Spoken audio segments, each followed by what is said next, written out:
Alassane Ouattara d'être candidat. OK? Aujourd'hui, il y a l'Union européenne et toutes les organisations internationales qui connaissent le droit, qui travaillent sur la matière, qui lui demandent de faire une élection inclusive. Pourquoi? À ta question de savoir, est-ce que la manifestation de la démocratie, ce serait pas tant? C'est le peuple qui s'exprime. C'est le peuple là, qui doit choisir son dirigeant. Donc, si une importante fraction du peuple semble ne pas être d'accord avec ce qui est en train de se passer, en ce moment-là, ça devient un peu éthique. Ça devient un peu, je veux dire, ça alarme. Et ça pousse à prendre des dispositions. Dans la même forme ou dans la même question que tu es en train de me poser, on aurait pu la poser, mais en 2010. On aurait bien pu la poser. Est-ce que il y a un parti qui a été exclu ou empêché de se présenter? Mais le choix d'un parti, c'était posé sur Alassane Ouattara. Et une fraction de la population était d'accord qu'il soit candidat, mais parce qu'il voulait le voter. Donc, il estimait qu'il pouvait diriger la Côte d'Ivoire. Mais il y a de nombreuses fractions de la population qui pensent que Laurent Gbagbo, là, il peut être président et diriger la Côte d'Ivoire. Il y a de nombreuses fractions de la population qui pensent que Tidiane Tam et j'en passe. D'ailleurs, ils sont présidents élus à partir de leurs différents congrès. À partir de leurs différents congrès. C'est pour cela qu'on dit qu'il faut qu'il y ait une élection apaisée, transparente et inclusive. Et on ne le dit pas seulement nous pour s'arrêter. Mais les éminents juristes le disent pareil. Parce que ça présage un problème à l'horizon, Ahmed. Merci. Ok. Bon, ok. Donc, si je veux bien comprendre pour toi, Gbagbo doit être sur la liste, ça sera une élection exclusive, n'est-ce pas? Inclusive. Non, je sais que c'est tout le monde, mais quand tu parles ici, là, tu parles de PPAC, tu as parlé de PPAC, les rassemblements, les foot, tu t'es penché sur Gbagbo. Sinon, tu sais que c'est tout le monde, mais tu t'es penché sur Gbagbo. Voilà pourquoi j'ai pris les gens aussi sur Gbagbo. Moi, je voulais savoir, pour toi, attends, non, s'il te plaît, ou pardon, pour toi, la mobilisation de Yopougon que tu as vu, et puis la mobilisation de Dabou, comme tu l'as dit, de Sita que tu as vu, pour toi, c'est ce qui fait de lui quelqu'un qui peut gagner les élections. Mais je vais te faire savoir quelque chose ici. Gagner les élections là, c'est pas la foule. Si on veut parler de foule là, Gbagbo n'a pas plus fou que le président actuel. Où il a été opposant et quand il est président. Tu sais que c'est incomparable en matière de faire sortir foule. Je pense que dans la logique, si on doit se pencher, dans la logique, si on doit se pencher sur la politique, sur les élections, je pense que la logique est de vouloir, la logique veut nous faire savoir que les mairies que nous avons votées, comme l'a dit Ahmed de suite là, Gbagbo a mis tous ses pions clés. Le numéro 2 de Gbagbo. Là, on ne parle pas de n'importe qui est allé aux élections. On ne parle pas du numéro 2 de Gbagbo. C'est son numéro 2 qui est parti. Un peu de respect. Son numéro 2, son numéro 3. Chez eux, on les a lavés.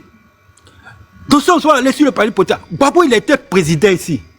Les mairies, là, le RD a pris ça devant lui. Après, le second tour, c'est le PDC. Il était président. Il dit bien, il était président. On a pris tout ça devant lui. Aujourd'hui, les gens disent que, ok, président et puis ça, c'est pas la même chose. Ceci, c'est là. Ceci, c'est là. On dit, ok. Mais là, le président actuel, lui, il est président.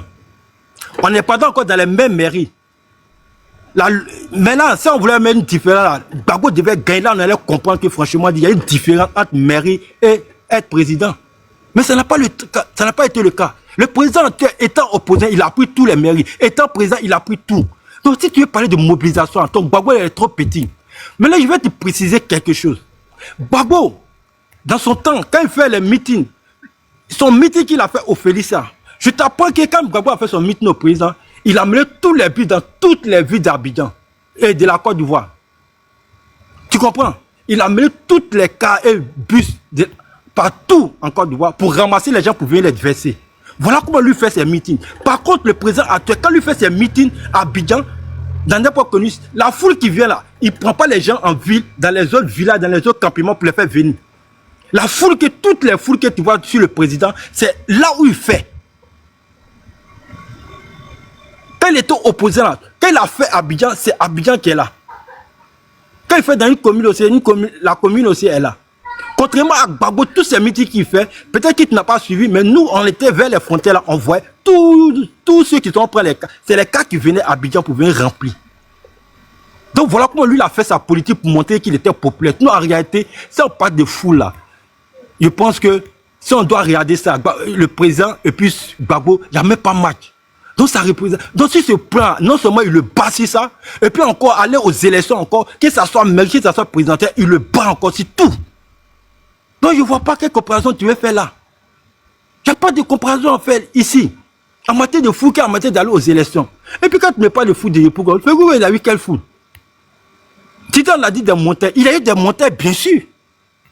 On n'a pas dit certains. Les gens ne sont pas sortis, mais ils sont sortis, mais il y a eu des montages. Et les montagnes, on a déconstruit ici.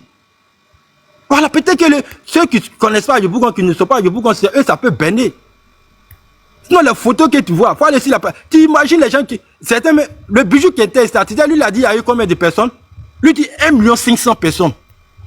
Il y a d'autres qui ont 2 millions. Yopougon me fait combien d'habitants? Donc, franchement dit, donc quand on parle de montage, il y a eu bien et bien de montages. On n'a pas dit que les gens ne sont pas sortis, ils sont sortis, mais c'était un fiasco. Ça, je te dis ça. Oh, il faut. Donc, franchement dit, maintenant, tu dis qu'il y a quand même un Gbagbo ou bien quoi que ce soit. On ne peut pas les mettre là. On ne peut pas les mettre.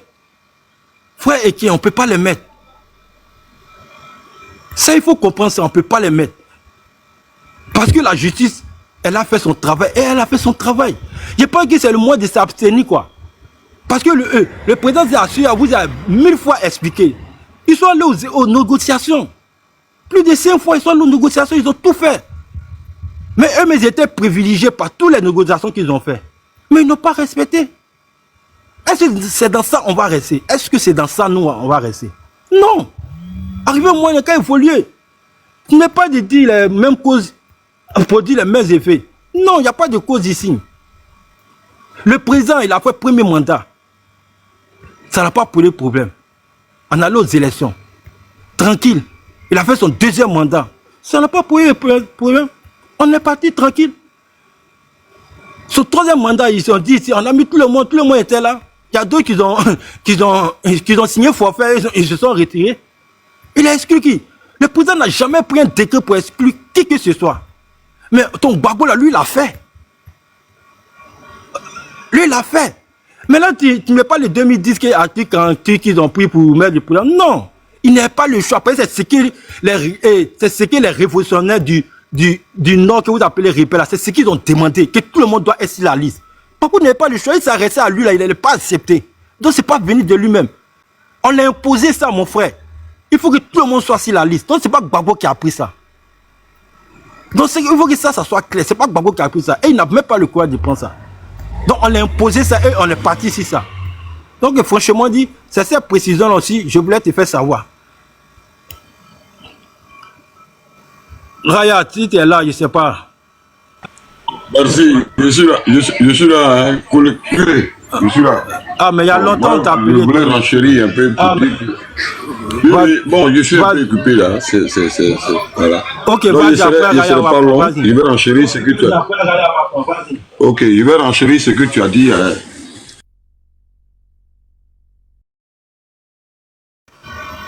Où ton micro, excuse-moi, j'ai appuyé sur ton micro sans ma rencontre. Ok. Ok, voilà. Quand j'écoute le frère là, Walid et que je ne sais pas comment il s'appelle là, celui qui a l'emblème du PPACI. Mais attends, mon frère, il faut quand même nous respecter un peu. C'est pas parce que tu as la facilité de t'exprimer que tu penses que ceux qui t'écoutent là, c'est des gens qui sont tarés. Voilà, pour comprendre la politique de son propre pays où tu vis dedans, on n'a pas besoin forcément des niveaux intellectuels pour comprendre. Vous voyez, c'est nous, on a souffert ici. Tout ce que Gbagbo nous a apporté ici, on a vécu ça en direct. On n'a pas besoin d'aller à l'école pour comprendre ça.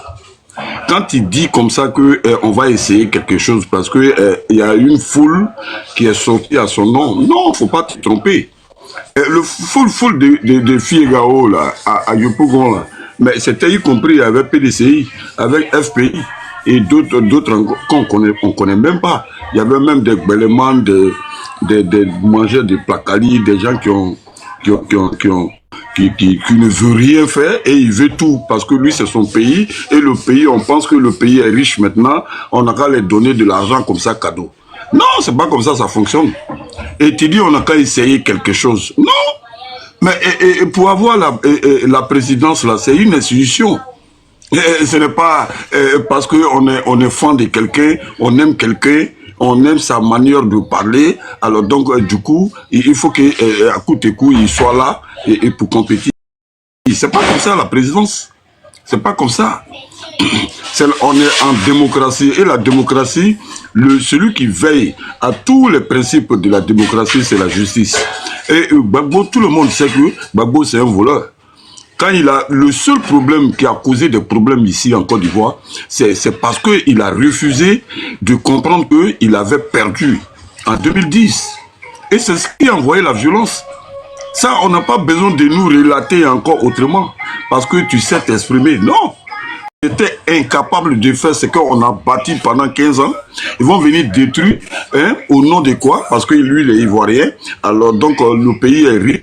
Alors, si lui, il n'a pas une position, il doit pas tout cafouiller. Non! Non, mon ami, peut-être que ça, c'était en 2010, on pourrait faire ça. En ce moment-là, si tu as essayé, soit tu vas en prison, ou bien tu vas t'exposer au Djali. On va même pas te laisser. C'est pas parce que ton pays, ton village là, se trouve en Côte d'Ivoire que tu vas brûler le pays et puis on va te regarder. Tout le monde a village. Et puis cet village là même là, que vous appuyez là. Mon ami, quand on va aller en profondeur là, mais on ne peut pas expliquer. Il y a beaucoup de Togolais qui sont allés vivre avec nos parents dans les villages. Des Ghanéens, des Anangos qui sont allés dans les villages, ils ont fait des enfants. Ils sont partis pour laisser ces enfants. Ces enfants là aujourd'hui, là, c'est ceux-là qui nous attaquent. Sinon, comment quelqu'un peut aimer son pays et il ne va pas instaurer une loi? C'est la seule loi qui est veillée par la justice qui nous détermine tous. Aujourd'hui, là, quelle qu'en soit sa popularité, on s'en fout de ça. Son amour que vous avez idolâtré, on s'en fout de tout ça. Mais il y a des principes pour accéder à la présidence. Mais aujourd'hui, il est frappé parce que c'est un voleur. Il a volé l'un des gens à aller donner à des riches. Il a volé l'argent et il allait faire société écran aux États-Unis avec ça. Et il y en a plein, on ne peut même pas finir de dire. Il a pris nos kérosones ici, là, mettre dans nos trucs ici, l'avion ici, aller prendre des brigands, des voleurs de la France qui étaient emprisonnés en Russie et en Syrie. Mais il y a plein. Mais nous, c'est l'amour de notre pays qui fait qu'aujourd'hui on parle. On parle au nom de Alassane parce que lui, c'est pas l'individu qui nous intéresse. Mais l'idée et puis l'effort qu'il a fait pour que le pays soit digne, présentatif là. Mais c'est ça, c'est l'idéologie. On s'en fout si Gbagbo, il est ce qu'il est.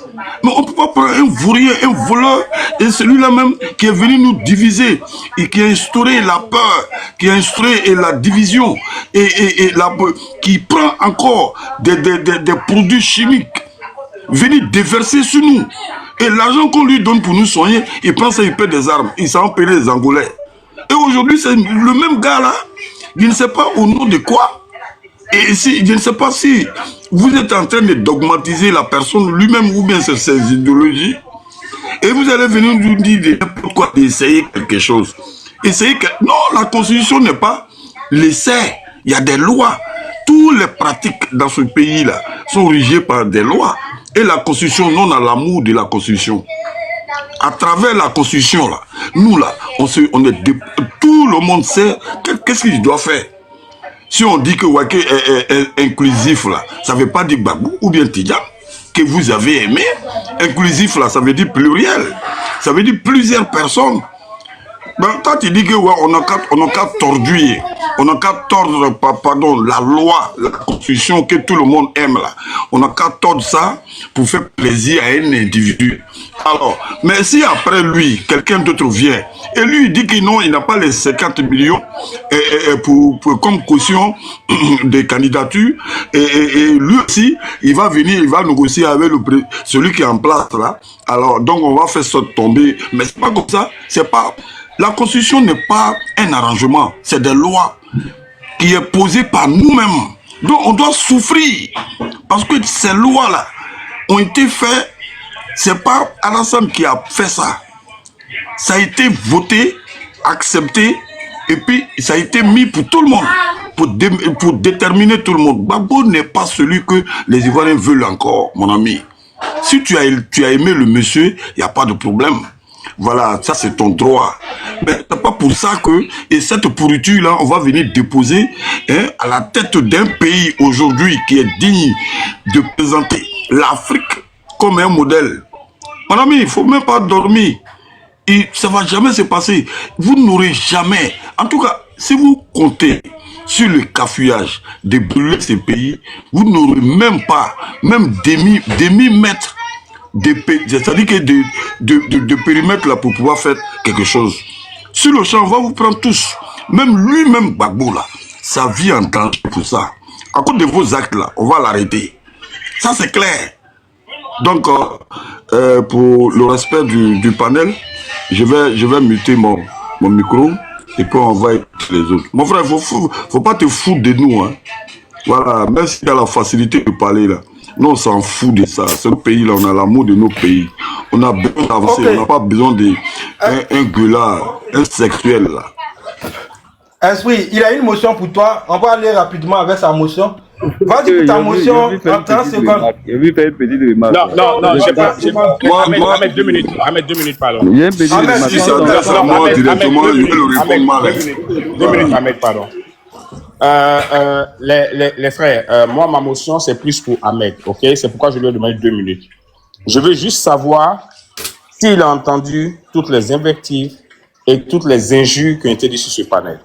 Parce que je suis monté en tout respect de tous ceux qui sont là, hein, d'ailleurs. Oui, c'est pourquoi moi, j'aurais voulu prendre la parole. Voilà, je veux savoir ça juste, et puis moi, je défends, il n'y a pas de problème. Voilà, je souhaite vraiment que on peut émettre nos idées véritablement dans la courtoisie, dans le respect. Non, mais il a dit quoi comme injure?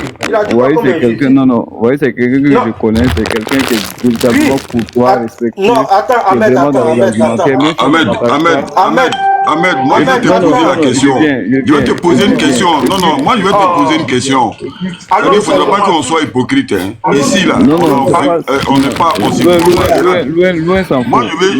Moi je vais poser la question à savoir, est-ce que Gbagbo c'est pas un voleur? Est-ce que c'est un voleur ou bien c'est pas un voleur? Non, je pense que... Mais répondez-moi. C'est un voleur. Vous voulez l'un des gens ici? Il ne faut pas traiter les gens de gueulards, c'est pas bon. C'est ça, on parle de gueulards. Non, on peut démonter, on peut les démonter sans aller dans ce genre de jus. Vous comprenez? Non, moi j'accepterai pas qu'on parle de mon président d'une autre manière, mais quand tu parles du... Mais tu ne sais pas là qu'on parle du président d'une autre manière. Non, Ahmed, je te pose la question, c'est un voleur ou bien c'est pas un voleur? Gbagbo. Attends, Ahmed, esprit s'il vous plaît. Raya, 1 minute s'il vous plaît. C'est moi qui ferme vos micros s'il vous plaît. Ahmed, moi j'ai cru que c'est à le gars qui l'a injuré, je pourrais dire autre chose. Mais il dit que Gbagbo est voleur là. Où est le problème dans ça? Est-ce que c'est faux ce qu'il dit ou bien c'est vrai? C'est tout. C'est une vérité absolue, il a dit. C'est un voleur. Non, c'est pas le voleur là, moi donc, je parle. Quand il a parlé de pourriture, non, si c'était admis sa personne, je pourrais comprendre. C'est quand même un ancien président de la République. Il a parlé de pourriture. Non, on s'en fout de ça. Président de la République, pas un ancien président. Ce qu'il est, c'est ce qu'on dit. Voilà, on n'a pas dit ce qu'il n'a pas fait. Oui, un ancien reste un ancien. Un ancien reste un ancien. Donc, vraiment, moi, je suis désolé pour ça. Raya, vas-y pour ta prise de parole. Oui. Moi, je voulais dire au monsieur là que Il fut un temps où le président actuel et puis l'ex-président Henri Konan Bédié auraient voulu tester quelque chose lorsqu'on on les a éradiqués de la liste électorale, comme quoi, s'ils ne sont pas présidents de la République, c'est pas facile.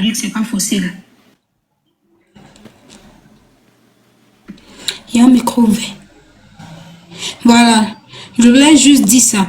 On va pas aussi s'attarder sur le passé comme il a si bien dit. Parce que ce qu'ils oublient, pourquoi moi je m'attarde beaucoup sur les gars, c'est que c'est eux, moi mon problème. Voilà. J'ai pas de problème avec un autre parti politique. Hein. Non, non. J'ai plutôt un problème avec les gars. C'est eux mon problème. Ils sont toujours dans les discours de haine, dans les discours xénophobes, et après ils viennent se faire passer pour les victimes. Que ce soit le parti de M. Thiam ou je ne sais pas quel autre parti. Même le parti même de M. Laurent Gbagbo, ce n'est pas mon problème. Mais j'ai plutôt un problème avec eux. Lui, c'est militant. Voilà. Il faudrait qu'on appelle les choses par leur nom. Certes, il était chef de l'État. Voilà. Ils ont eu à faire des choses ici qu'on ne va pas forcément revenir là-dessus. Mais pourquoi ce que vous avez fait hier? Lorsqu'on vous fait la même chose, ça vous fait mal. Donc, vous ne supportez pas la douleur en fait. Maintenant, vous constatez que ce que vous avez fait aux gens par le passé, on vous fait la même chose. Vous voyez maintenant comment les gens se sont sentis avant. Vous venez me parler du fait que non, après ils ont été mis sur la liste électorale. Eh bien, après ils seraient mis aussi sur la liste électorale. Voilà, c'est comme ça. Action, réaction. Quels sont les faits qui lui sont reprochés et puis il n'est pas sur la liste électorale là? Attardez-vous sur ça aussi et puis essayez de trouver un consensuel pour pouvoir régler ça. Ou bien, il y a des faits qui lui sont reprochés, non? Sinon, je pense bien que quand il parle de, comment on appelle ça là, élection inclusive, là, inclusive, le fait qu'on inclut des gens.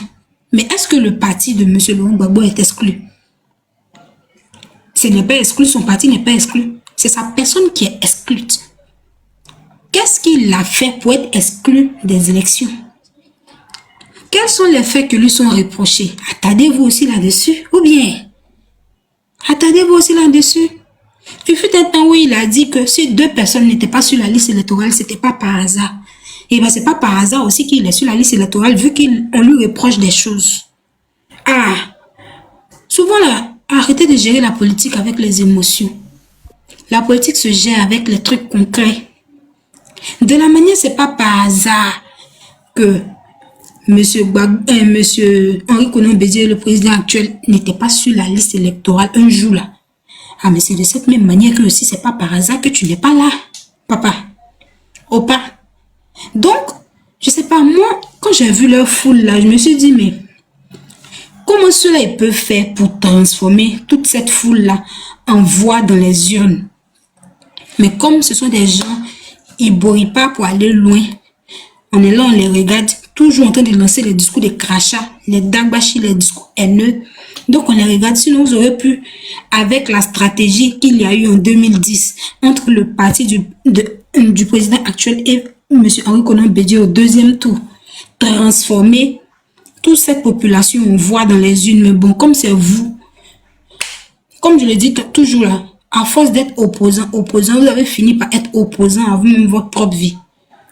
Sinon, moi, j'ai pas de problème avec quelqu'un.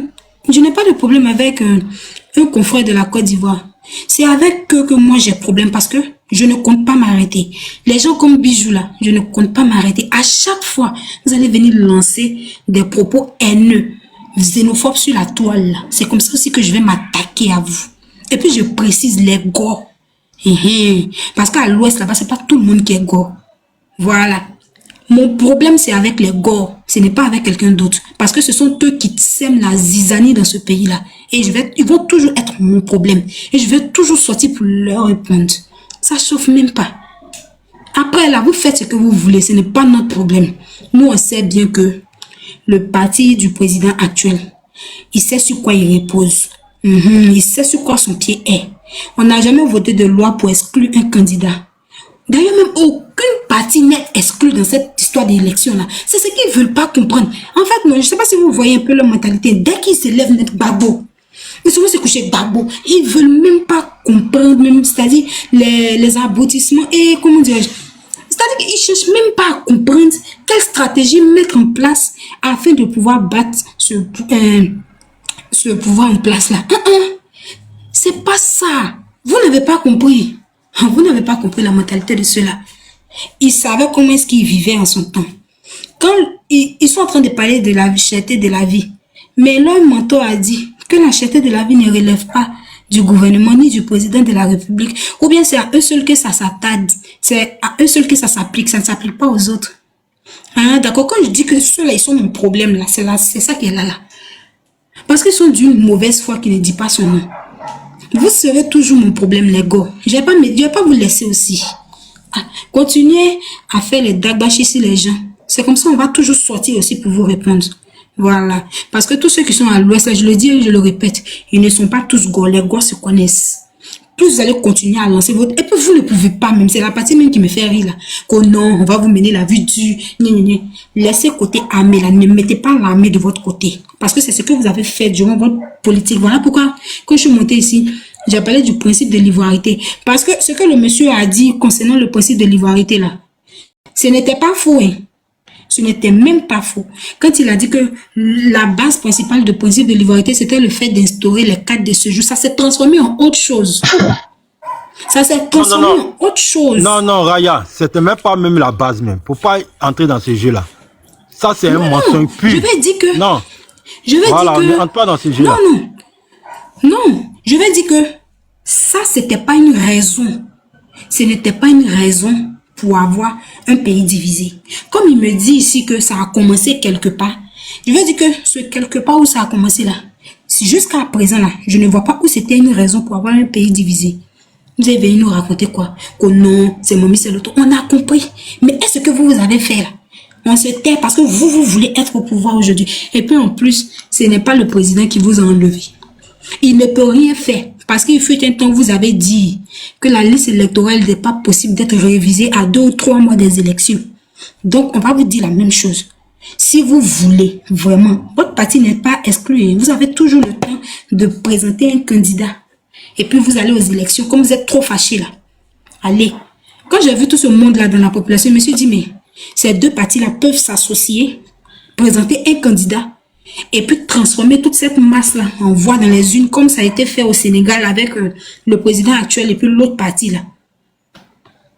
Mais bon, comme c'est le gars, l'opposition a fini par les rendre eux-mêmes opposants. Ils n'ont qu'une seule chose en tête. Xénophobie, xénophobie, xénophobie. Étranger, étranger. C'est ça qui sonne dans leur tête. Pourtant, c'est eux-mêmes qui ont attiré les étrangers vers eux. Aujourd'hui, ils sont en conflit avec les Burkinabés. Mais quand tu vas dans leur village là-bas, qui est rempli là-bas? Qui est rempli? Il y a un jeune qui traîne sur la toile dans 2 jours en train d'invectiver ses parents de l'Ouest. Il s'indigne du fait que leurs parents ont tout vendu, la terre. Ils ont tout vendu aux étrangers. Et que qu'est-ce qu'ils les ont laissé comme héritage? Là, ils n'entendent pas ça. Hein. Ils n'entendent pas ça. Quoi on a fait? Vous avez toujours eu fait. Le président même a dit que la cherté de la vie ne relève pas du gouvernement, ni du président. Donc, ce n'est pas de notre faute. On va avancer dedans comme ça. Si vous êtes malin là, présentez un candidat à vos élections. Mais ce monsieur, il y a des faits qui lui sont reprochés. Voilà pourquoi il n'est pas sur la liste électorale. Comprenez ça comme ça, puis arrêtez de faire chier le monde. Moi, j'ai fini. Hein.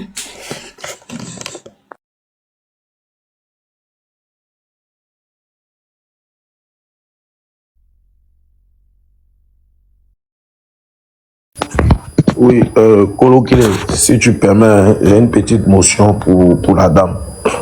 Non, c'est pas ta motion, c'est ta prise de parole. Voilà. Vas-y pour ta prise de parole, Jojo. D'accord, merci beaucoup, merci beaucoup. En tout cas, bonsoir à tous. Bonsoir à Ivoire Débat, bonsoir à Bloco. Franchement, le panel de Bloco doit être décoré. Le panel de Bloco doit être décoré parce que à Ivoire Débat, c'est vraiment la liberté d'expression. Franchement, Bloco, toi, tu devais être né en France. Parce que cette liberté d'expression-là ne ressemble pas à cette liberté d'expression que nous avons aujourd'hui en Côte d'Ivoire. En tout cas, vraiment, merci beaucoup pour la lucane et l'opportunité que tu donnes aux gens. Même à Madame Raya, de venir déverser sa haine sur le panel contre les Gor. Mais bon, on vous comprend. Mais moi, la question que moi je vais poser à Madame Raya, les Gor là, sont-ils des Ivoiriens, oui ou non? C'est une question rhétorique. Parce qu'à vous écouter, on a l'impression qu'on avait affaire à vos ennemis. C'est-à-dire que pour vous là, ça a dépassé le stade de la politique. Les Gor sont vraiment l'ennemi public numéro 1. Et c'est comme ça que je disais hier sur le panel, et d'ailleurs, je le dis souvent quand je monte sur le panel. Je dis, est-ce qu'il n'y a pas un message vraiment au RHDP pour créer la zizanie vraiment dans la tête des gens et pour faire croire que les opposants sont vraiment contre eux, les opposants veulent vraiment attenter à leur existence. Oui, Florent. Bon, si tu es fatigué, on peut arrêter, hein, parce que moi, franchement, je ne suis pas. J'appelais Rougeau pour qu'il vienne te porter son aide. Bon, il n'est pas là. Donc, si tu es fatigué, on peut arrêter. Ah, Rougeau, ça... On est quand avancer un peu d'abord. Non. Ok. Bloco, ça c'est du boycott, hein, où je prends la parole, toi tu veux tuer. D'accord. Alors, donc c'est un peu ça. Nous, franchement, excusez-moi pour du peu, madame, mais on en a marre de ces discours xénophobiques là. On en a marre de ces discours de haine. Être Gor ou être opposant ne signifie pas... Je peux vous répondre si vous finissez. Oui, bien sûr, il n'y a pas de problème. Regarde, c'est fini, tu vas le répondre. Toi-même, tu sais ça. Être Gor ne signifie pas, ou être opposant ne signifie pas être ennemi au RHDP. Bon, moi, je me dis, est-ce que vous, là, vous n'avez pas dans votre grain au RHDP, là-bas, un discours qui est déjà préconçu, où vous lisez, et puis vous prenez ça comme vrai, c'est-à-dire une histoire qui est propre au RHDP, qu'on inculque aux militants du RHDP, aux militants du RDR, contre les autres opposants. C'est-à-dire, si tu n'es pas avec Alassane Ouattara, c'est fini. Tu ne nous aimes pas. D'ailleurs, vous dites, non, moi, j'ai pas de problème avec les autres, moi, j'ai problème avec les Gor. Mais je peux peut-être comprendre parce que c'est les Gor, peut-être pour vous, qui sont vraiment un poids politique et qui peuvent renverser le pouvoir du RHDP. Parce que sincèrement, je pense que c'est eux réellement qui vous font peur. Mais moi, je pense que cette peur-là, il faut la voir plutôt du côté politique. Voilà, parce que bien avant que les Gor là soient au pouvoir, là, la Côte d'Ivoire a existé. Les mêmes Djoula que tu fais référence à eux là, ils ont existé. Même pendant les Gor au pouvoir, ils ont existé. Les mêmes Djoula que tu fais référence à eux là, ils ont existé. Et ce sont ces mêmes-là qui disent avoir élu le président Ouattara, ou du moins avoir voté le président Ouattara, et qu'il ait gagné en 2010 contre les Gor. Mais vous parlez comme si c'était un pogrom. Il y avait un pogrom ou bien il y avait l'Holocauste, comme le temps de Hitler, sur une population donnée. C'est-à-dire qu'on sectionne une population et on crée un génocide comme on l'a vu au Rwanda. Mais non, sortez, vous êtes dans l'envers du décor, sortez des émotions, dépassionnons le débat, regardons la réalité, madame. Quel est ton frère ivoirien en Côte d'Ivoire, Bété fut-il, qui toi, t'as regardé comme ça, étant ton voisin, est rentré chez toi, et puis a dévalisé ta maison ou rentré chez toi pour chercher à te faire du mal. Ça n'existe pas. À part la politique là, quand on laisse côté politique là, nous sommes tous ensemble et ça se voit tout le temps, même avec nos enfants. On a nos enfants qui ont des amis Koyaka, qui ont des amis Odjeneka, qui ont des amis, etc. Mais ça n'a jamais créé de division entre eux. Ça n'a jamais créé de division entre eux. Mais pourquoi vous voulez forcément créer une division là où il n'y en a pas? Ou bien moi-même, je me pose aussi la question, est-ce que le RDR ne se nourrit pas politiquement en créant la division au sein de la population? Parce que je n'arrive toujours pas à comprendre. Comment des gens peuvent venir sur des panels et puis dire que non, c'est les gars, ils sont haineux, c'est comme si tel président est voleur. Aucune retenue. Aucune retenue. Président voleur. D'abord le vol. Là.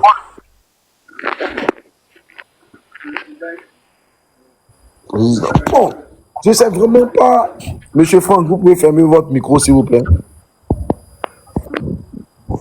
Donc, je sais vraiment pas ce sur quoi vous vous basez en tant que souvent intellectuel. Parce que quand vous parlez, sincèrement, je sens le raisonnement. Je sens que j'ai affaire à quelqu'un qui réfléchit, qui est logique, qui s'étale et qui expose sa pensée. Mais sauf que cette pensée-là, elle doit être claire, elle doit être lucide. Elle ne doit pas être affectée et infectée par des idées reçues. Il faut vous faire vous-même votre propre mea culpa, votre propre expérience. Écartez un tant soit peu la politique. Regardez vraiment dans le rétroviseur s'il y a une fois eu un seul instant un problème entre sudistes et nordistes ou entre Djoula et d'autres partis. Vous me citerez peut-être d'autres gens de l'opposition, peut-être les oxymores, etc. Mais au-delà même de tous les oxymores là, moi je vous dis que c'est une réalité factuelle. Regardez dans votre environnement en Côte d'Ivoire ou en France, en Belgique et partout ailleurs. Regardez dans votre environnement s'il y a un seul voisin ou du moins deux seules personnes qui se sont pris la tête parce que l'autre est du nord et que l'autre est du sud et qui ne voulait pas se sentir. Ça n'existe pas. Ça n'existe pas. Donc arrêtez d'attiser ça là parce que ça n'existe pas. Et je finis pour vous laisser répondre. En tout cas, il faut savoir que la politique là, d'abord, son credo là, c'est qu'on n'est pas content. On n'est pas d'accord, nous tous. C'est parce qu'on n'est pas d'accord que chacun fait sa politique et que chaque parti politique veut aller à la conquête du pouvoir. Ce n'est pas parce qu'on n'est pas d'accord que nous sommes des ennemis. Alors, doucement. Merci. On t'a compris. Comme j'aurais. Raya, vas-y, on t'écoute. Oui, oui. Moi, il va... D'accord. Comme j'aurais aimé que ce monsieur-là tienne ce genre de discours-là face aux propos xénophobes de ses frères. Ça, franchement, la manière dont ça m'apaise, j'aurais aimé voir ça encore de l'autre côté de l'opposition et ça m'aurait 2 fois plus apaisé. Là où je parle de la mauvaise foi, là, voilà ça. Tu as cité un nom, oxymore. Ce monsieur-là a-t-il une fois pris la parole et propagé des discours d'apaisement? Donc, c'est-à-dire que ce que vous essayez de me faire comprendre ici, c'est que nous, on ne doit pas propager des, comment dirais-je, des propos haineux, comme ci, comme ça. Tandis que de l'autre côté, on nous fait sortir des mots comme quoi, lorsqu'on va venir au pouvoir, on va vous rassembler tous dans un puits et vous brûler. Et ceux qu'on n'aurait pas pu brûler, on va aller les jeter dans la mer pour que les requins puissent les manger. Et tu as un monsieur ici qui me dit que c'est parce que nous avons peur qu'on fonde notre haine. Non, d'abord, monsieur, moi j'aimerais vous dire que votre influence ne nous inquiète guère, en fait. On s'en fiche royalement de l'influence que vous avez. On n'a pas eu besoin de votre influence. On n'a pas eu besoin de votre influence pour aller aux élections en 2010. On a plutôt usé de la stratégie. Et si c'est à refaire, on va le refaire. Voilà. Vous n'influencez pas. Au contraire, vous sémez la zizanie, vous embrouillez. Et moi, je le dis et je le répète, vous êtes mon problème parce que vous propagez des discours xénophobes. Ça ne va pas changer. Ça ne va pas changer. Et ça ne changera pas. Et je vais vous le répéter 1001 fois que vous n'influencez pas le RHDP. Au contraire, au RHDP, les gens cherchent des solutions. Comment est-ce qu'on doit conduire la population dans les urnes? On s'en fiche royalement de ce que vous planifiez dans vos camps. Moi, je dis, mon problème avec vous, c'est que vous propagez des discours haineux. C'est tout. Et comme vous propagez des discours haineux, on va le faire avec vous. Voilà. Et on va voir si on va s'en sortir. Parce que jusqu'à présent, Jusqu'à présent, c'est toujours vous qui êtes dans la provocation. Et aujourd'hui, vous allez monter ici et venir me dire que c'est parce qu'on a peur ou bien c'est parce qu'on se nourrit d'une quelconque haine. Mais oui, c'est vous qui nous avez appris ça. On se nourrit de ce que vous nous donnez, en fait. Donc, vous aurez voulu que, pendant que dans votre camp, on traite les nordistes de tout et de rien, les nordistes de leur camp comme des moutons qui sont, ils s'asseyent et vous regardent. Et vous prenez ça comme une faiblesse de notre part. Et nous, on se la ferme. Et nous, on se la ferme.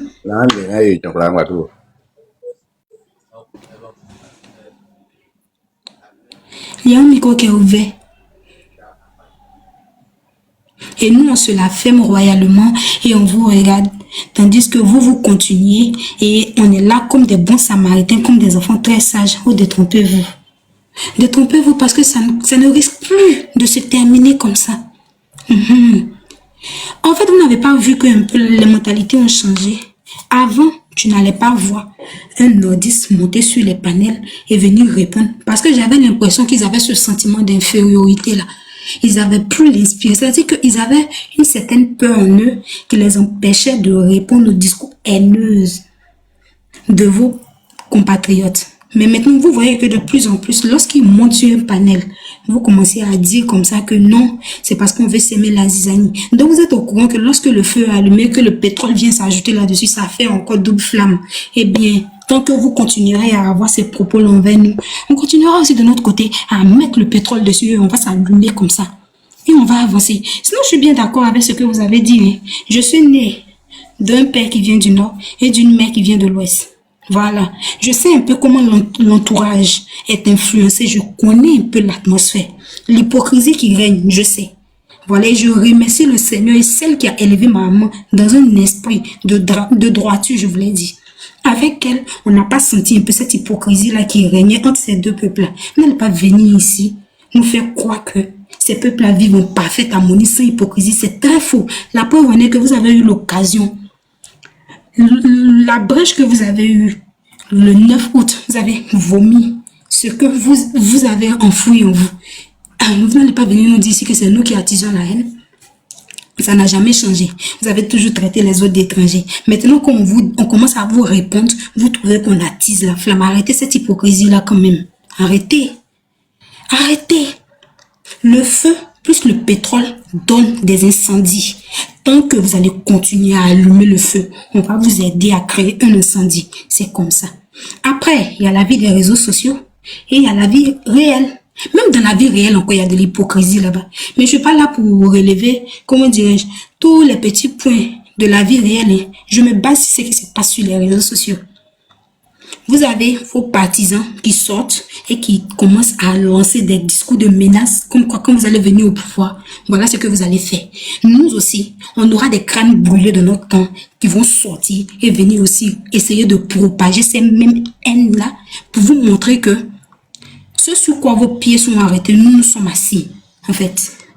Et puis ça ne va pas changer. Tant que vous continuerez. Et ce qui me fait mal dans cette histoire, c'est que, à vous écouter, on a comme l'impression. C'est qui? On a comme l'impression que c'est nous qui provoquons les choses, en fait. C'est nous qui sommes à la base de tout le malheur de la Côte d'Ivoire. Pourtant, c'est vous. Mais vous êtes en train de jouer la carte de la victimisation. Mais ça ne va pas passer, en fait. Ça ne va pas passer. Si tu sais que tu es un Ivoirien conscient, tu sais que tu es un Ivoirien qui est à la recherche de la paix, tu vas t'abstenir de lancer des discours haineux, de peur d'attiser aussi les réactions haineuses. Voilà, c'est comme ça en fait. Parce que tu ne vas pas lancer des dagbashi et puis tu vas nous demander de nous taire, ça passe pas. Ça passe pas. Pourquoi je dis que vous êtes mon problème? Parce que vous êtes xénophobe. Voilà. Et je le dis, je l'assume, vous êtes xénophobe. Le jour où vous allez arrêter d'être xénophobe, vous allez voir que toute cette vague qui se révèle contre vous aujourd'hui va s'éteindre. Ça sera exterminé. Continuez et vous aurez vos réactions. C'est toujours comme ça. Ça ne compte pas changer. Ça ne compte pas changer. Il y a des mariages du nord et de l'ouest, de l'est au sud, du centre au nord. Il y en a, ça existe partout. Continuez et vous aurez nos réactions. Ça ne compte pas changer. Je vous le dis et je vous le répète. J'ai fini. Je sais pas si vous allez arrêter le problème, je sais pas quoi. Le voleur réussit quand même à s'enfuir et retrouvant ses compères, il leur dit. Le la machine, s'il vous plaît, votre micro. Ah, moi, j'ai simplement juste une motion pour vous. C'est une motion, bon, c'est juste une question, hein. Je voulais savoir juste quel est pour vous, en fait, l'avenir que vous voyez pour la Côte d'Ivoire entre les peuples, je vais dire, du Nord et ceux du Sud. Parce que j'ai entendu tout ce que vous avez dit, mais pour vous-même, est-ce que vous, quel est pour vous l'avenir? Comment vous voyez l'avenir? C'est-à-dire que on doit être éternellement dans cette posture de division-là, ou bien on doit chercher à unifier le pays parce que l'unité nationale prévaut. Donc, c'est ma question. Jusqu'à présent, les seuls qui ne sont pas disposés à unifier le pays, c'est vous. Et ça ne compte. Et les faits sont là, hein. Les faits sont là, c'est factuel. Jusqu'à présent. Non, je vous réponds. Vu que moi, je suis dans une position de action-réaction, lorsque vous allez mettre de l'eau de vin de votre côté, chez moi, il n'y aura pas de problème. Je vous le dis, à chaque discours xénophobe, moi, avec ma petite voix que j'ai, je vais sortir et répondre. Sinon, on n'entendait pas ce genre de choses-là dans 2 jours. Vous ne nous entendez pas parler aussi comme ça. Voilà. Plus vous serez disposé à aller aux apaisements, qu'on va se soumettre. Et plus vous serez disposé à aller dans la division, on va vous aider. En fait, c'est ça un peu la logique, quoi. Et ça a toujours été cette mentalité-là dans le peuple du Nord. Ils n'ont jamais voulu avoir des affaires, un peu de non-division jusqu'à présent. Lorsqu'on vient sur la toile et qu'on entend, toi tu n'es pas ivoirien, toi tu es ivoirien, ça vient toujours de vous. Ça, c'est toujours venu de vous en fait. Donc, c'est simple, les choses sont claires et nettes. On veut une Côte d'Ivoire apaisée, d'accord, il n'y a pas de problème, on l'aura. Mais on ne peut pas demander à un camp de se calmer tandis que l'autre camp est en train de jubiler dans les 2 côtés. Ça ne peut pas passer. On veut aller aux apaisements, à la réconciliation nationale. Stop au discours haineux, xénophobe. Et tout le monde est tranquille. Même si on peut vivre dans l'hypocrisie. Mais tant qu'on ne se manque pas de respect mutuellement, ça va. Donc moi, j'aspire et j'espère avoir une Côte d'Ivoire unie.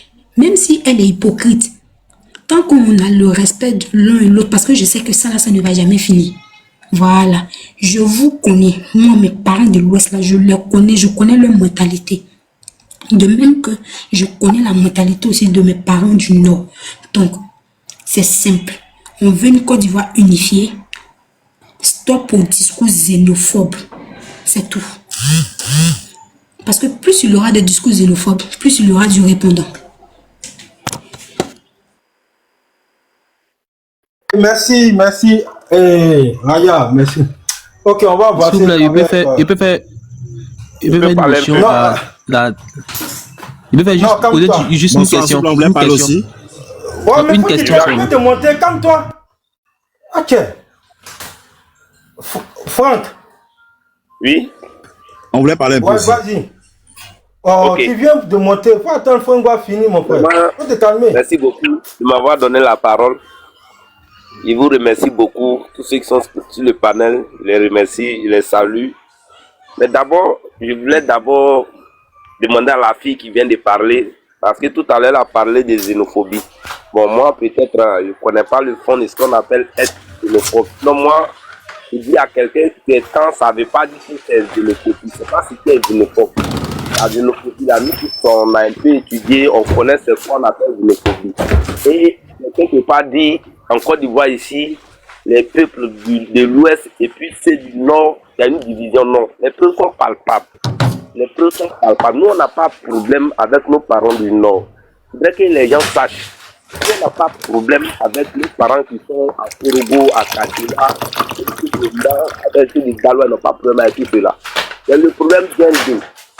C'est-à-dire, quand on dit à quelqu'un de telle ethnie, ça ne veut pas dire que la personne est xénophobe.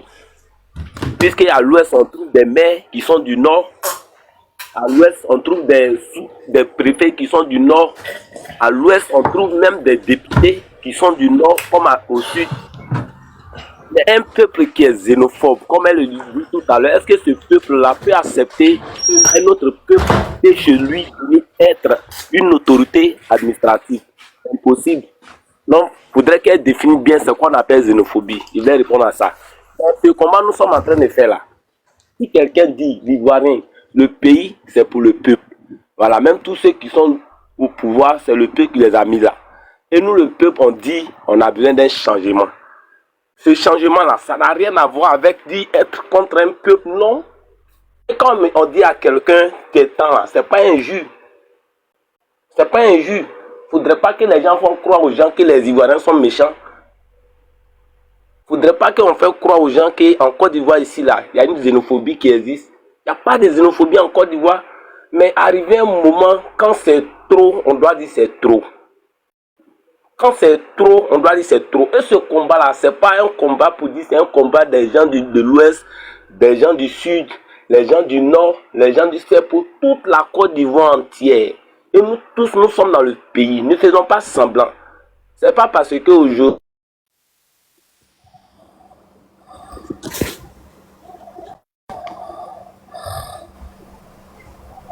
du terrain. Nous tous, nous sommes dans le pays, nous tous, nous sommes en Côte d'Ivoire. Et on sait ce qui se passe. Il ne faudrait pas que les gens font semblant comme ils ne sont pas ici. Non. Le pays est devenu dur. Le peuple a besoin d'un changement. Le peuple a besoin d'un nouveau vent. Donc si le peuple se manifeste, on ne doit pas faire des histoires pour dire que oui, ils sont haineux. C'est quoi ils appellent la haine? Au contraire, même c'est ceux mecs qui sont au pouvoir qui ont la haine contre le peuple. Parce que le peuple qui t'a élu, qui t'a mis là, il a des besoins. Si tu n'arrives pas à faire, c'est quoi ils appellent la haine? C'est eux qui ont la haine contre le peuple. Le peuple n'a pas la haine. Nous, on n'a pas de problème avec quelqu'un. On te dit quelque chose. On t'a mis pour que tu défends nos droits. Hein? Toi, on t'a pas mis là pour venir nous traquer, pour nous arrêter, pour faire des arrestations arbitraires. On t'a pas mis là pour ça. Vous voyez? Donc, ce combat, faudrait que les gens comprennent mieux même le fond du combat. C'est pas un combat pour dire trucs, non. C'est pas un combat. Et aujourd'hui, quand on regarde l'opposition,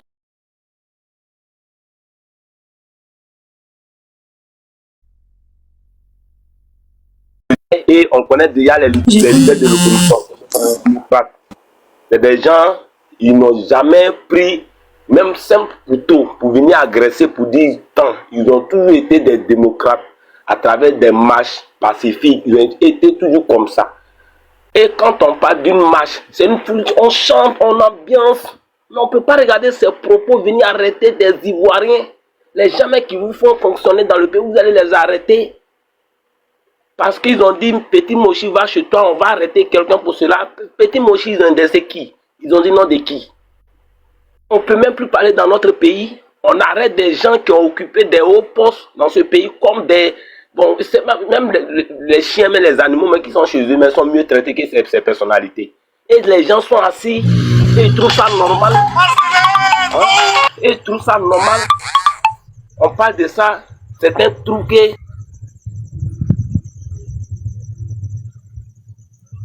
Voyez-vous, quand je parle de la carte de la victimisation... Voilà, ton micro est fermé. Raya, s'il te plaît, ton micro. Franck, hein? Ok, oui. Vas-y. Je suis là. Hein? On parle de ça, les gens trouvent qu'on n'aime pas des gens. On parle de nos droits. Et ils ont un devoir. Ils ont un devoir envers le peuple. Nous, on parle de nos... C'est-à-dire, ils ont un devoir. Et nos droits là, nos droits sont bafoués. Si nous ne sommes pas à l'aise dans notre propre pays, mais il ne faudrait pas que ça nous étonne de voir les gens se jeter dans la mer. Il ne faudrait pas que ça étonne certains de voir des milliers d'Ivoiriens tomber dans l'eau. Parce que si chez lui-même là, il est comme un prisonnier, il n'a pas la liberté d'expression. Il n'a même pas à ça dire, quand il doit parler, il doit regarder à côté. Quand on parle de démocratie là, la définition de la démocratie là, c'est quoi? On échange, chacun dans ses idées. Donc vraiment ce combat, il faudrait que les gens comprennent. Et moi j'ai un mot à dire à tous ceux qui sont sur le panel. Le 16, le samedi 16, tout le monde à Yopougon. Voilà, le samedi 16, tout le monde à Yopougon. Vous allez écouter le président Laurent Gbagbo. Et ce combat, c'est pas un combat personnel. Sinon à présent, lui, il n'a rien à prouver. C'est quoi ils l'ont pas proposé. Et c'est pas aujourd'hui, il a commencé sa lutte. Nous sommes tous enfants, mais on doit au moins connaître notre histoire. Parce qu'il n'y a pas plus con que celui qui ne connaît pas son histoire. On sait d'où on vient. On sait d'où on vient. Non, moi, je ne vais pas être content, je connais déjà mon histoire. Il ne se bat pas pour lui. Ce combat-là, c'est un combat, ça dit, c'est un combat pour tout un peuple, pour tout un non, pour tous ceux qui vont venir dans 10 ans, dans 50 ans, dans un siècle. Gbagbo peut dormir, il peut aller s'asseoir, il a un village. Quand on va parler de son village tout à l'heure, les gens vont trouver que c'est la xénophobie. Il est venu, il a été acquitté. Quand les gens parlent là, c'est eux mecs qui sont xénophobes, c'est eux qui font que les gens ont la haine. Quelqu'un vous avez envoyé à la CPI, il a été acquitté. Vous savez où il était, un chef d'État. Vous l'avez pris, envoyé là-bas. On dit là-bas non, il a acquitté, il n'a rien fait. Franck, faut shooter à 1 minute, non, ton temps est fini, shoot à 1 minute. Donc, je m'arrête là pour le moment. Vraiment, merci beaucoup. Moi, je vais lui poser une question, simple. Hein. D'accord.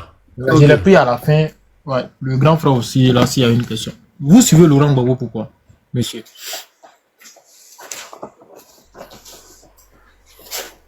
Je peux parler? On vous écoute, hein. Je peux répondre à la question? Voilà. Ah, pardon, laisse-le va répondre. C'est lui qui a parlé, s'il te plaît. Après, s'il n'a pas pu répondre, vous allez répondre. On vous écoute. Je suis Laurent Gbagbo par rapport à ses idéologies. Et qu'est-ce que c'est? Cite-nous ces idéologies, mon ami. Chouchou, s'il te plaît.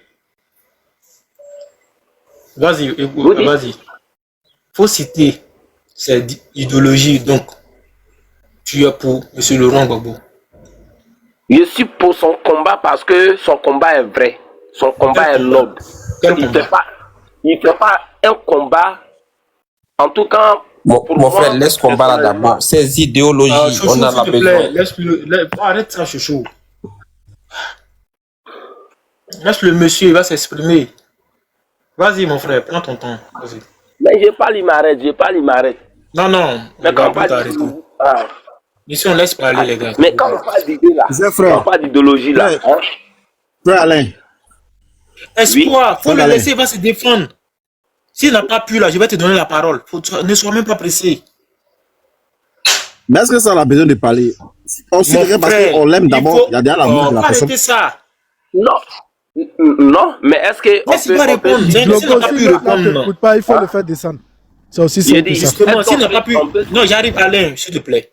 S'il n'a pas pu répondre, tu vas répondre à sa place. Tu vas lui faire comprendre. L'idéologie de Laurent Gbagbo. Laurent Gbagbo va faire quoi pour les Ivoiriens? Toi, tu vas lui faire comprendre ça. Il n'y a pas de souci même pour ça.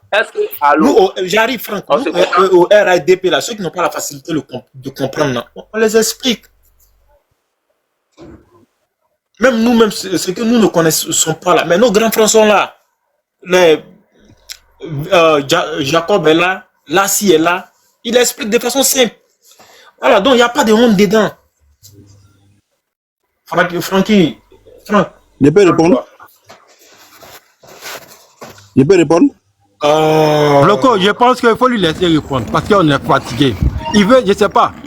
Franck, faut fermer ton micro, ton frère va nous répondre. Il peut répondre à la question. Oui, vas-y. Il peut répondre à la question. Oui, vas-y, on t'écoute, vas-y, réponds. Bon, déjà, bonsoir à tous. Merci pour l'occasion de m'exprimer. Voilà. Tu as parlé de pourquoi on suit Laurent Gbagbo. Bon, vous savez, Laurent Gbagbo d'abord, c'est déjà quelqu'un qui incarne la démocratie. C'est lui qui a lutté aujourd'hui pour qu'il y ait le multipartisme. Vous comprenez déjà, non? C'est lui qui a lutté, c'est lui qui a le premier opposant de la Côte d'Ivoire, c'est Laurent Gbagbo. Sinon, il n'y avait pas d'opposant. Et vous comprenez? Et comment on dit, lorsqu'il a pris le pouvoir face à Guy, hein, il y a une rébellion qui a été imposée. Et cette rébellion-là, c'est quitté au Burkina.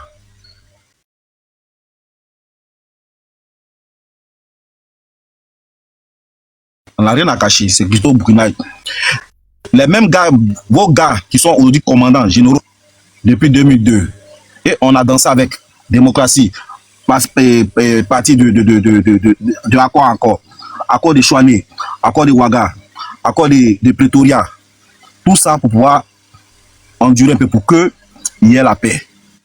Au finish, on l'a terminé par une guerre qui a fait 3000 morts du côté de l'ouest de la Côte d'Ivoire. Ce dernier, on l'envoie à la haie pour aller, comment dire même, pour aller le juger. On envoie des témoins même qui n'ont même pas de village. On ne connaît pas les origines. Et ce dernier est acquitté, il revient vers nous. Comment vous voulez que nous, on puisse pas le supporter? On va le supporter, vu qu'il a de la vérité. Les gens n'ont pas pu le condamner, les gens n'ont pas pu le battre dans la diplomatie. Et il revient dans son propre pays. On dit qu'il a 20 ans de prison. Il est condamné à 20 ans, qu'il a braqué la banque. Ceux qui ont braqué la banque de la Côte d'Ivoire, vous ne les connaissez pas. Ceux qui ont braqué la banque de Korogo, ceux qui ont braqué la banque de Man, la banque de Boaké, vous ne les connaissez pas. Ils sont réalistes, quoi. On ne peut pas regarder la vérité en face et puis dire que ouais, que c'est pas la vérité. Vous comprenez? Aujourd'hui, c'est ça qui vous rattrape là. C'est qui rattrape le rachis de ça. Par contre, on connaît celui qui a donné des millions. On connaît celui qui a donné des milliards. Raya, laisse-moi parler.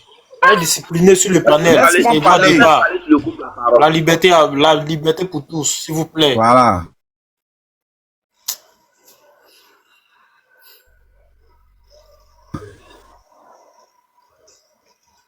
On t'attend pas, Clavier. Laisse-moi parler, tu vas parler. Je t'écoute. J'ai dit, les coffres ont été dévalisés là, à Korogo là. C'est parti où? Si on doit parler de dévaluation de la banque d'abord, on doit commencer d'abord par ça. Parce que les coffres, en Korogo, la BC a été braquée. Vous comprenez, non? Quelqu'un ne peut pas enlever l'argent dans le contribuable ivoirien sur un pays où il supervise, payer les fonctionnaires pour parler de braquage. Ça, c'est la comédie. Je pense que peut-être que vous allez dire, ils vont croire. Sinon, nous, là, la majorité est partie à l'école. Vous avez vu là, le monde qui est sorti là. C'est pas parce que ils n'ont rien à faire. Vous n'avez pas d'autres activités.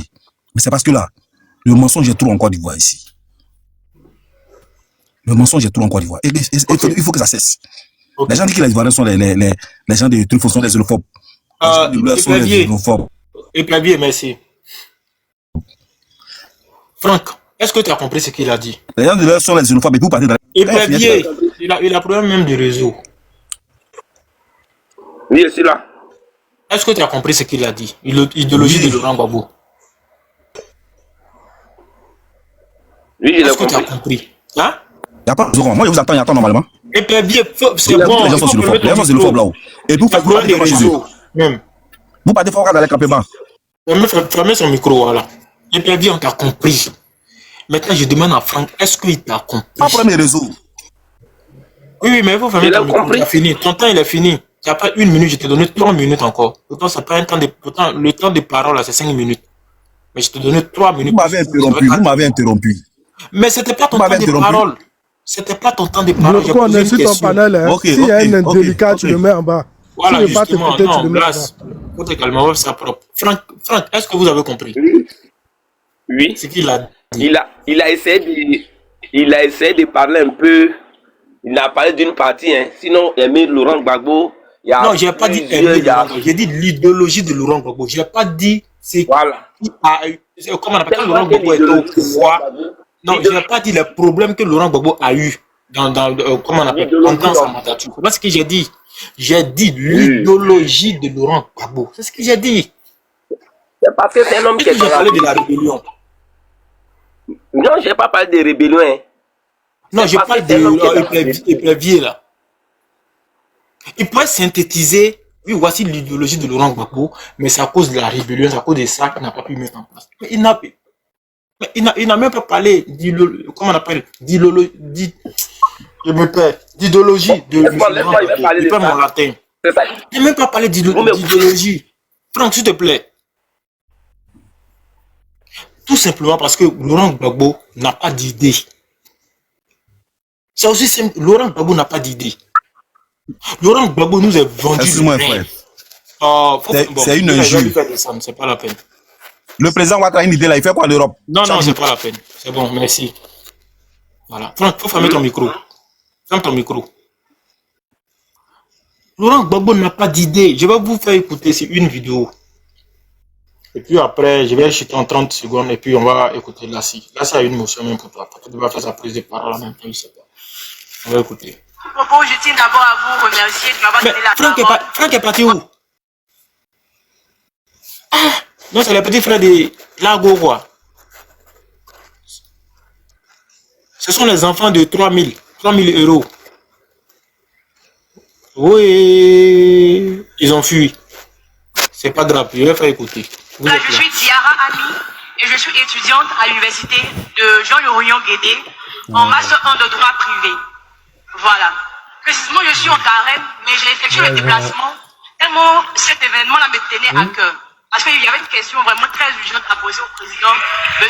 Laurent Gbagbo. Voilà, ma question est la suivante. Je voudrais savoir, Monsieur le Président, vous êtes revenu, bonne arrivée à vous, on attendait votre retour. Maintenant, je voudrais savoir, pourquoi nous, la jeunesse ivoirienne, devons-nous avoir confiance en votre leadership au détriment des leaders des autres partis politiques? Une demoiselle, oui, une demoiselle, qui est en face de moi, qui avait posé cette question. Mais elle n'est pas obligée.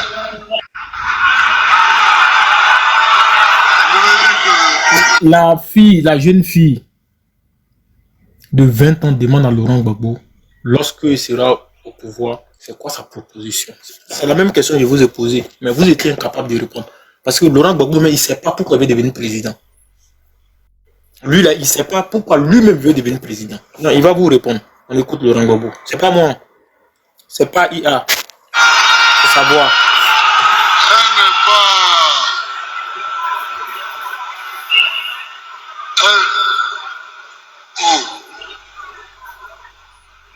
Elle n'est pas obligée de faire confiance en tel homme politique ou en tel autre. Les hommes politiques sont comme des commerçants. Chacun vend sa marchandise. Toi, tu viens au marché. Tu regardes, tu achètes ce qui te plaît.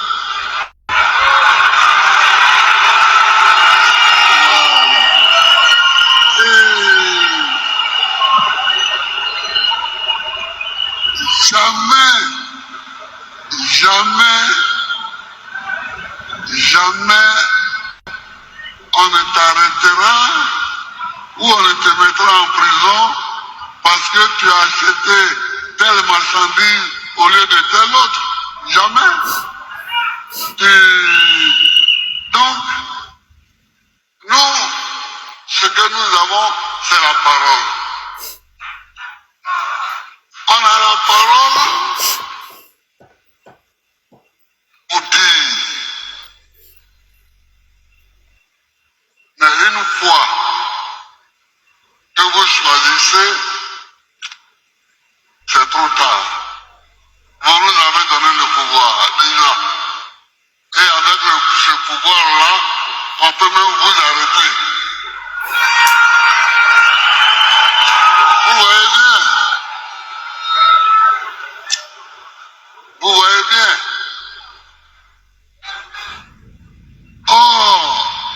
Bon, on va arrêter là, hein, parce qu'on a trop écouté ça. Bon, vieux père là, si, vas-y, hein, en tout cas, il est descendu. Et puis après, le vieux père, il va pas. Merci beaucoup, Bloco. Merci beaucoup. Les gars, on tapote, on partage sur le film. Bonsoir à tous ceux qui sont connectés. Merci d'être là. À ceux qui sont en bas, continuez de partager, de tapoter et de liker. Je suis monté parce que le petit qui était là, Franck, il a dit des paroles, il a sorti des choses qui donnent froid dans le dos. Et donc, moi, j'avais envie de lui poser 2-3 questions pour le ramener à sa simple expression. Parce que, comme je l'ai dit, ces gars-là, c'est des gens qui parlent, mais qui en réalité ne réfléchissent pas plus loin que le bout de leur nez. Ils disent des choses, mais quand tu confrontes ce qu'ils disent à la réalité, tu vois vite fait qu'ils sont bloqués, ils ne peuvent pas aller plus loin. Moi, j'allais lui demander son ethnie, et puis j'allais lui demander où il habite. C'est aussi simple que ça. Lorsqu'il y a des élections en Côte d'Ivoire, prenons la ville d'Abidjan, mais il y a combien d'ébriés qui se présentent? Mais on sait qu'Abidjan, c'est pour eux. Mais pourquoi les ébriés ne disent pas, non, les autres, allez chez vous? Pourquoi les ébriés ne disent pas? Simone Gbagbo, elle était députée d'Abobo. Depuis quand Abouré vient d'Abobo? Depuis quand Abouré vient d'Abobo? Kone Katina, il était candidat à Port-Boué. Depuis quand le Kone vient de Port-Boué? Mais quand tu regardes ces gens-là, ça ne les gêne pas. Parce que pour eux, ceux qui ont le droit de faire et de défaire, c'est ceux qui sont dans leur camp. Lorsque tu es un Kone et que tu es dans leur camp, ils estiment que tu es le bon. Mais quand tu n'es pas dans leur camp, ils estiment que tu es le mauvais. On ne va même pas aller très loin. Voici Don Melo qui s'est désolidarisé de leur idéologie. Aujourd'hui, il nous demande d'où viennent les Don Melo en Côte d'Ivoire. Ils sont en train de lui renier sa nationalité. C'est comme ça qu'il fonctionne. Quand tu es avec eux, tu es le bon. Quand tu n'es pas avec eux, tu es le mauvais. Et ils disent que des gens qui ont dit simplement Petit Mossi, va chez toi, on vient les arrêter comme des chiens, que des responsables qui parlent, on vient les arrêter comme des massivement vers l'ouest et vers le sud de la Côte d'Ivoire. Et donc ces populations du nord qui aujourd'hui sont devenues des cadres à l'ouest sont des populations qui, lorsqu'on regarde, sont installées à l'ouest, au sud et au centre depuis des dizaines et des dizaines d'années, souvent même depuis au moins 2 siècles. Et donc, si des populations se sont déplacées, se sont installées dans d'autres zones, se sont enracinées, sont devenues pratiquement des autochtones de cette zone, on ne peut pas aujourd'hui se réveiller au 21e siècle, être étonné de voir que ces personnes-là ont percé. Et si vous faites des hors-sujets, vous pouvez répondre à sa question. Par contre, je suis en train de répondre. Si tu as une cervelle, tu raisonnes. Voilà. Déjà, c'est vous sur le panel, c'est vous seul qui insultez. Si tu as une cervelle, si tu as une cervelle, tu raisonnes. Il veut comprendre pourquoi est-ce qu'on trouve des nordistes qui sont maires à l'ouest. Je suis en train de lui dire pourquoi on trouve des nordistes qui sont maires à l'ouest. Donc si tu as une cervelle, tu raisonnes. Voilà, je suis en train d'expliquer pourquoi on trouve des nordistes qui sont maires à l'ouest. Tu es le seul qui est mal poli ici, tu es le seul. Ben ça c'est ton problème, mon frère, parce que tu écoutes. Tu n'as pas déjà à me couper comme ça. La deuxième chose, tu réponds pas, le monsieur a raison, il faut répondre. Mais je suis en train de répondre. Je suis en train de te dire que les nordistes sont installés dans la zone de l'ouest. Je pensais que les gens sont quittés et puis venir s'installer, c'est pas ça. Mon ami, voilà. Je t'apporte une réponse. Si elle te plaît, c'est ton problème. Si elle te plaît pas, c'est ta réponse. Mais voilà, ça le mérite d'être ma réponse. Laissez-le répondre, s'il vous plaît. Les nordistes se sont installés en masse à l'ouest, au centre et au sud de la Côte d'Ivoire. Ils y sont installés depuis des dizaines et des dizaines d'années. Donc, pour moi, c'est une suite logique que les familles s'intègrent et que les enfants s'intègrent et que parmi les enfants, certains deviennent des cadres de ces régions où ils sont installés. Maintenant, le contraire n'est pas vrai. Parce qu'on ne trouve pas de communautés sudistes en masse qui sont installées au nord, ou les communautés du centre, ou les communautés de l'ouest qui sont installées en masse au nord, ce qui fait que tout naturellement, on ne retrouve pas des candidats. C'est de la même manière, en France, il y a une forte communauté ivoirienne qui est installée en France. De plus en plus, tu vois des enfants de ces Ivoiriens qui commencent à avoir des postes électifs en France. Mais le contraire n'est pas vrai parce que les Français ne sont pas aussi grand nombre en Côte d'Ivoire. Voilà, je vais dire, pour moi, ça semble logique. Ça va de fait parce que c'est un problème sociologique qui trouve ses racines dans notre histoire. Voilà, merci. Non, vous n'avez pas répondu à la question. Merci, bon. Non, mon frère, merci. Vous n'avez pas répondu à la question, malheureusement. S'il te plaît. Voilà, s'il te plaît. Voilà. Je vais, Jacob, vas-y pour ta prise. Non, il faut laisser Raya, il ne faut pas parler. Qu'est-ce que vous avez retenu, madame Raya? Faut même pas leur parler. Je peux vous faire une synthèse. Ok, de ce que j'ai retenu. Très bien répondu. Je vais vous faire une synthèse de ce que j'ai retenu. Si vous me permettez. Comme tu me demandes ce que j'ai retenu, je vais répondre. Raya, toi aussi, il faut nous faut pas entrer dans le jeu de ces gens-là, s'il te plaît. Encore avancer. Le vieux père doit parler, s'il te plaît. Bonsoir à tout le monde. Bonsoir à tout le monde. Bon, je pense que la question de monsieur, le frère a très bien répondu. Hein. Il t'a donné des exemples à toi maintenant de réfléchir et puis maintenant voir et puis essayer de comprendre. Parce qu'il t'a parlé un peu d'historique de la Côte d'Ivoire. Et c'est ce qui est normal. Voilà, c'est le monsieur, quand on a bloqué à poser la question à qui, je sais pas comment il s'appelle là, que pourquoi ils aiment le... Il y a un qui a pris la parole, qui a commencé à rentrer dans beaucoup de choses en disant que c'est le président Gbagbo Laurent, c'est lui qui a envoyé la démocratie en Côte d'Ivoire. Mais quand vous parlez de ça pour dire que c'est le Gbagbo qui a envoyé là, peut-être que vous ne connaissez pas l'historique de la Côte d'Ivoire. Parce que je ne sais pas, vous avez mis les Adi Zaourou, vous avez mis les gars comme le Francis Odier, les Bamba Mori Ferré. Ce sont des gens qui ont lutté. Normalement, avant le président Gbagbo Laurent, qui est venu, qui les a même trahis quand il ne voulait pas affronter le président Félix Houphouët-Boigny, qui a dit que non, lui ne veut pas faire les campagnes de... S'il vous plaît, excusez-moi, monsieur. J'aimerais demander à vous, à l'ordre du panel, on n'a qu'à définir les paroles, comme ça, chacun sera situé, si possible. Mais tu dois fermer ton micro, tu laisses l'autre du panel dire ça. C'est pas à toi de dire ça. Non, mais l'autre intervenant qui était là, il avait un temps de parole défini. Ton micro, s'il te plaît, laisse, on va gérer. Voilà, c'est le prioritaire du panel même qui parle. S'il te plaît. Voilà, donc merci beaucoup. Donc ce que moi je vais dire, regardez un peu, quand les gens de PPAC parlent, ça veut dire que c'est les Gbagbo ou rien, comme les jeunes qui viennent de parler tout à l'heure là, et puis qui est descendu, qui est parti, qui parle que il faut être con pour connaître ton histoire. Si tu connais ton histoire, je pense que quelqu'un qui connaît bien l'histoire de la Côte d'Ivoire ne peut pas se battre pour dire que ouais, parce que Gbagbo c'est quelqu'un qui s'est battu. Pensez un peu, quand le président Gbagbo, je ne vais même pas dire le président Gbagbo, quand il est venu, M. Gbagbo est venu rentrer dans la politique ivoirienne. Pour plusieurs personnes parlent de 90. Non, M. Gbagbo a commencé la politique en 82.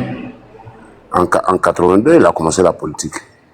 Avec toujours ces mêmes cafouillages-là qu'il a eu à fuir et aller s'exiler au Burkina avant de rentrer en France. Pensez à l'histoire et vous allez comprendre. Et c'est toujours dans ces magouilles-là. Et ce qu'il dit là, si quelqu'un ne croit pas, il envoie les preuves. C'est tout. C'est toujours ça qui est venu toujours pour mettre du trouble. C'est après, c'est les socialistes français, quand Gbagbo était en asile en France, qui l'ont poussé parce que Houphouët avait des problèmes, le président Félix Houphouët-Boigny avait des problèmes avec les Mitterrand et d'autres personnes, qui ont préparé cet activiste qui était en France, qui l'ont préparé pour venir aplatir le président Félix Houphouët-Boigny. Il est venu en Côte d'Ivoire pour ça. Et quand il est venu, il s'est basé sur les universités parce qu'il était professeur pour pouvoir mettre toujours de la pagaille, brûler les bus, sortir. Nous tous, nous avons suivi Gbagbo quand il est arrivé. 82, nous étions des jeunes universitaires à ce moment. On l'a suivi, on a cru à le combat qu'il disait, parce que nous tous, on s'est dit qu'Houphouët-Boigny c'est un voleur, sans chercher à comprendre. Dans la même magouille que les jeunes aujourd'hui en train de le suivre, qu'il est parti à la haie, il s'est battu pour la Côte d'Ivoire, il s'est battu pour la Côte d'Ivoire. Gbagbo Laurent s'est toujours battu pour lui-même. Il s'est toujours battu pour lui seul. Toujours lui seul. Voilà le problème qui est entre lui et Simone Gbagbo, voilà le problème qui était entre Yafin Guessan, voilà le problème qui est entre les Blé Goudé et tous ceux aujourd'hui qui essaient de le quitter. Parce qu'il s'est toujours battu pour lui seul. Parce que c'est lui l'homme fort. Je suis d'accord, quelqu'un peut être l'homme fort d'un groupe politique. Mais aujourd'hui, la Côte d'Ivoire, où on en est, les jeunes, regardez un peu le pays. Est-ce que c'est possible de donner l'état où on est aujourd'hui à un président comme Gbagbo Laurent, qui n'a jamais eu un programme de société? Reprenez un peu le face-à-face entre le président Gbagbo et l'opposant Alassane Ouattara en 2010. Le face-à-face qu'ils ont fait. Vous allez entendre tout ce que Gbagbo va dire. Vous n'allez pas entendre dans son programme, dans ses discours, mon programme. C'est quand le président Alassane Ouattara parlait, il a dit oui, c'était mon idée.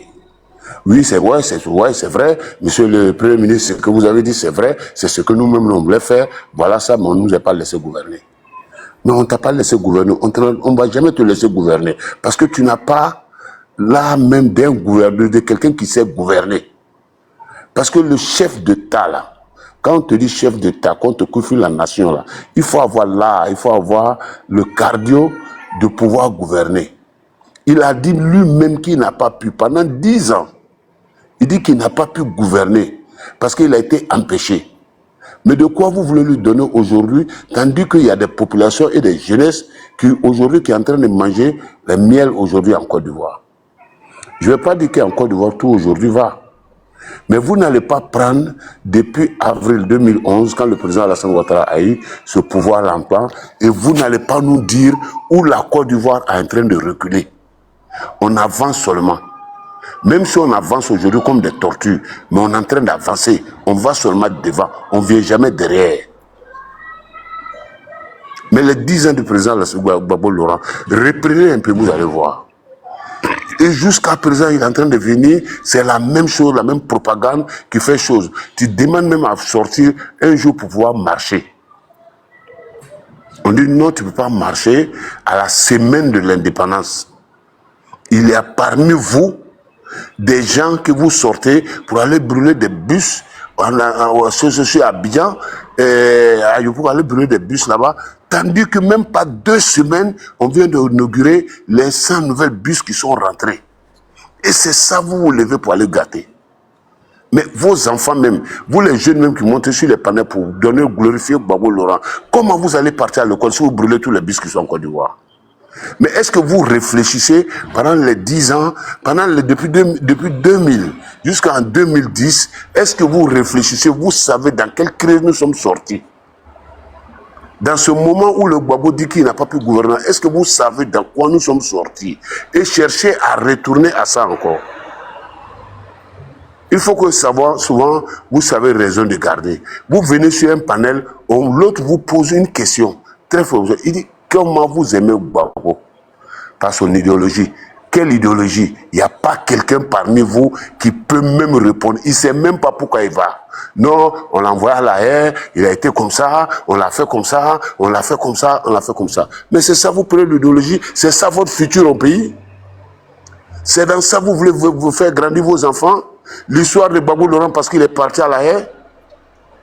Mais expliquez aux jeunes quand Gbagbo Laurent s'arrêtait devant les fonctionnaires pour dire que je ne vais jamais augmenter votre salaire. Expliquez aux gens quand les femmes sont sorties pour revendiquer, pour demander que la vie est chère et puis ils ont été bombardés. Expliquez ce qui s'est passé à Bobo. Aux femmes là-bas. Quand sa femme, Simone Gbagbo, s'asseyait devant pour dire les femmes là, ils ont été VUL là. Qu'est-ce qu'ils sont partis chercher là-bas? Expliquez ça aux jeunes. Vous allez expliquer ça à vos enfants et vous voulez, c'est dans ça, vous voulez qu'on retourne. Mais il faut savoir souvent raison de garder. Aujourd'hui, nous on parle du président Alassane Ouattara, on parle de lui, on veut, même si comme vous appelez 5e mandat, 6e mandat, 10e mandat, comment vous voulez l'appeler, appelez comme ça. Mais nous on voit qu'il y a un monsieur qui est venu aujourd'hui, qui a donné la possibilité à nos enfants, à nous-mêmes de penser, de même avoir la tête seulement pour dire que l'école peut être gratuite. À savoir que l'hôpital peut être gratuit. Même si ce n'est pas à 100%, mais au moins, aujourd'hui, le jeune qui est à Bondoukou ne va pas se fatiguer, ses parents ne vont pas se fatiguer, vendre leur récolte pour qu'ils s'en aillent à l'université à Abidjan. Ils pouvaient faire l'université à Bondoukou. Il peut rester à Boaké, aller à l'université. Il peut rester à Korogo, aller à l'université. Mais aujourd'hui, il y a des femmes qui sont dans des villages, aujourd'hui, qui ne vont plus mettre dans les brouettes pour aller les accompagner à l'hôpital, pour aller accoucher. Ils ont des maternités à côté. Au moins, quelqu'un est venu pour nous montrer ça. Mais à quoi sert de nous poser la question pour qu'on aime le président Alassane Ouattara? Mais c'est ce qu'on veut, c'est cette continuité-là qu'on veut. Voilà pourquoi nous adorons ce monsieur. Et lui, ça là, on va continuer à l'aimer. Même s'il faut qu'il peut avoir de l'âge encore plus que ça là. Lui demander pardon de gouverner comme il a gouverné la Côte d'Ivoire. C'est ce qu'il nous a montré dans ces 10 ans là. Parce que moi, quand les gens pensent qu'il a fait 15 ans au pouvoir, moi je parle de 10 ans. Les premiers 5 ans du président Alassane Ouattara, il n'a rien fait. Comment il n'a rien fait? Parce que la Côte d'Ivoire était divisée. Avec Gueye Robert, Gbagbo Laurent. Ça fait longtemps qu'il parle, c'est un panel Jula Aubin. Passez un peu la parole. Il va finir. C'est un panel libérien. Exprime ton avis en commentaire.